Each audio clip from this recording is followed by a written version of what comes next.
What up, y'all? It's your man, Abuamerican. You know, as y'all know, or you should know, I'm working in construction right now. Don't ask me how I ended up here. Whatever.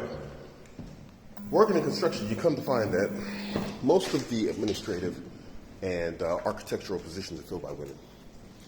And so here on the construction site, what we have is we have women working in the architectural department.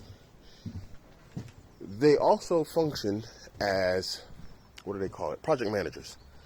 And so what happens is they're always on the site, you know, walking around, looking at plans and all this stuff, making sure everything's up to par and up to scratch or whatever else.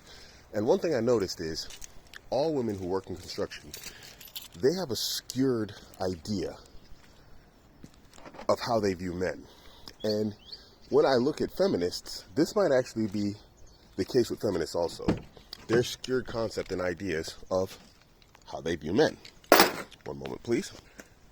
Now, when I say the skewed concept of how they view men, I mean in how they view the way men communicate with one another and have respect for one another. And so they believe we're like brutish, thuggish, you know, and aggressive with each other. And so they feel, this is I'm getting from what I'm observing here, that they have to speak to men in like some rough, you know, hardcore, aggressive manner in order to be respected. And this comes with that whole, you know, oh, if we are assertive and pushy, then we're bitchy. And, you know, if we're not, they walk all over us. But what they fail to understand is it's just like that, period. If you're a dude and you're pushy, aggressive, and assertive, we call you a dickhead. And if you're a woman and you're like that, we call you a bitch. If you're weak as a man, we're going to run all over you.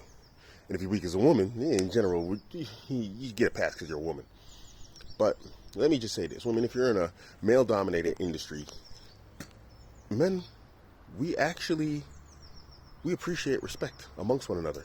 As a matter of fact, the reason why we deal with one another aggressively is because there has been at some point some lack of respect between two individuals, and then we have become aggressive towards one another. And that's an establishment of boundaries and borders, which is a type of respect. Stay away from me, I'm going to stay away from you. And if you don't, then we're going to end up in an argument or fight. The problem is, generally, women think they win these arguments and these fights because you catch a lot of societal deference from just basic programming of how we're supposed to treat women. And so they think because they're being bitchy and then guys are just being nice to them, that they're getting their way and this is how you have to deal with men. No, we're just giving you a pass, you know, because generally we give women a pass. Anyway, I don't know if anybody else has noticed this. I'm a firm believer. No one will ever tell me otherwise. Women don't belong in the same environment with men. Just put them over there in a corner somewhere doing their own stuff with their own career and work and let guys do their stuff, because we don't mix and we just don't mix and blend together well. Y'all completely misinterpret how men are, what we do, how we do it, and it just doesn't work. We just don't belong. The bedroom, sure, but like in workplace, just, I don't know. Anybody let me know if you've noticed this. You know, this inability of women to interpret how men communicate with one another and thus confuse the way that they need to communicate with us. Let me know if you have any experience with this.